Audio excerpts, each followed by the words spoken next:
For an exclusive clip of Matt and Glenn discussing the trans controversy that divided the atheist experience, plus more bonus content, sign up at thebigconversation.show. Why was it wrong for Hitler and the Nazis to, euthanize disabled people and gay people and people that they felt were outside of their circle of who they considered to be human? What was the kind of... I'm not convinced they considered them outside the circle of what they considered to be human. They had a view that these were somehow inferior humans. I think they would all acknowledge they were human, just that they were somehow inferior or less diverse. Yeah, race. Things like that. The master race. So it's one of those things where people say... Because a lot of people would say Hitler was wrong about a fact there, whereas from what I'm wondering, and we're getting to the issue of, is there this objective moral value to humanity? And in a sense, it reminds me of the people who argue that, hey, slavery is really good for the slave owners. And so if you're a slave owner, you can look at this and say, hey, slavery is a good thing because it benefits me. The problem is that when you look at the larger picture, it's actually not necessarily good for the slave owners. And beginning to recognize that every member of society affects potentially every other member fundamentally changes, and it shifts our in-group, out-group dynamic. So that when Hitler goes after the Jews for whatever religious reasons he had, for whatever superior, uber guy reasons he had, that's fundamentally different from whether or not killing them makes society worse or better. And it's kind of this thing of, oh, this is what I think makes us better, which is independent from what actually makes us think better. Nobody, not Sam nor I nor anybody, is suggesting that if we begin with an agreement on well-being as a foundation, that there aren't going to be things that we think we have the right answer about and find out we were wrong. At that stage, then, it would seem like instead of having World War II, we would have a symposium in which the Nazis would present their papers and others would present other papers, and then we'd have a panel and we'd discuss them and we'd try and thrash it out.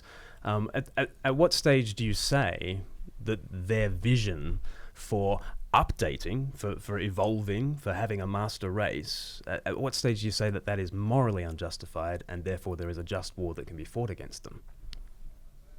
What? I don't know that there's an answer for that apart from assessing the individual situations, which is what we did.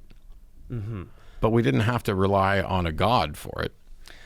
Well, we relied on 1939 years of Christian understanding of what is the good life, and the good life is the sacrifice of the strong for the protection of the weak. Okay. And Hitler was doing the exact opposite of that.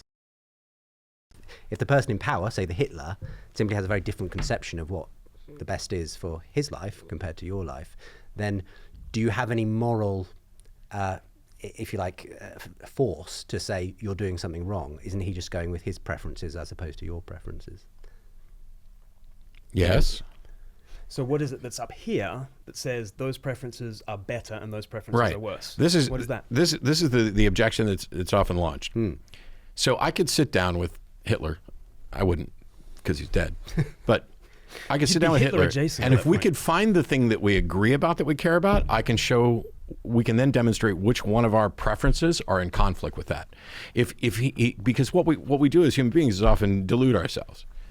And we look at our preferences and assume they're right, but they're going to conflict with something foundational, which is basically at the beginning of that superiority to secular morality talk. I talked about how you could begin with, let's say, 3 foundational premises. Life is generally preferable to death, health is generally preferable to sickness, and pleasure is generally preferable to pain. None of them are universally true.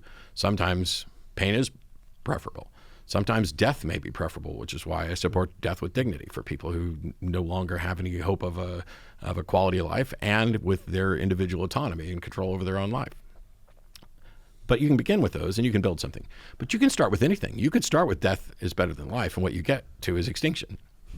Sure. And so if I find something, I think Hitler probably, there's the old joke, Hitler probably loved his mother too. Hitler probably valued human life, just had justifications for excluding certain others. Right. And you think you could reason Hitler into... I don't know that I necessarily could. Why because wouldn't he there are reason people, you into his way? It might be. I'm not saying that that's not necessarily the case. I'm saying if you can show that what your actions are and the things that you're justifying are in conflict with a foundation that you agree with, that's where the problem is. Right. And what if it's the establishment of the master race? Because if the fittest do survive, then wouldn't it be nice if the fittest should survive? Like, we take that hop, skip, and a jump, and sure. And then you ask what criteria are you using to determine fittest?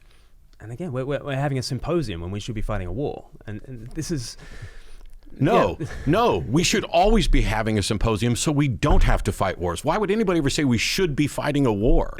You sound like Neville Chamberlain. You know, I found peace in our time with Hitler because I'm going to sit down with him. Well, and I'm sorry that advocating for reasoning rather than blowing crap up is so anathema. I think we tried to reason with him.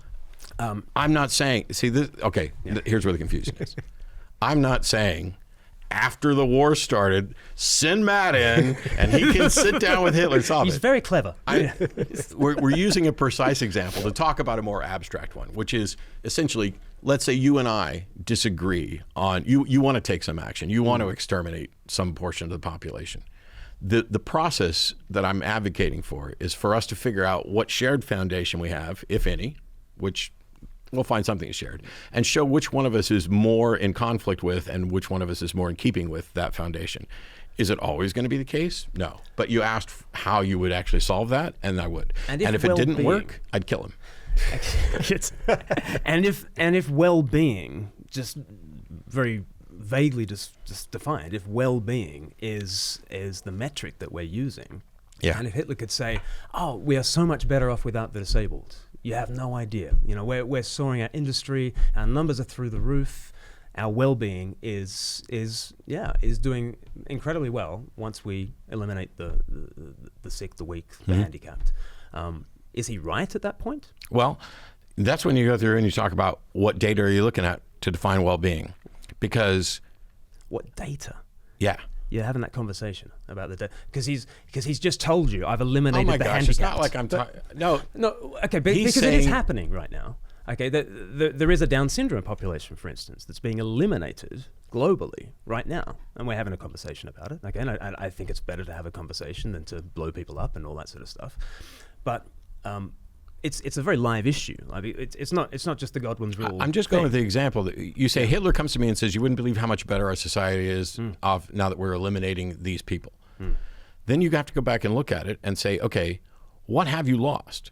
Is your society better, and are you just looking at the short term? Did you, in fact, how do you know that you didn't lose a cure for disease? How do you know that you're not worse off because it has fundamentally changed your psyche? How do you know that you're not worse off because you've lost art, because you've lost human connection? It's not just, see, this is one of the problems that you could point out to people that are going down there.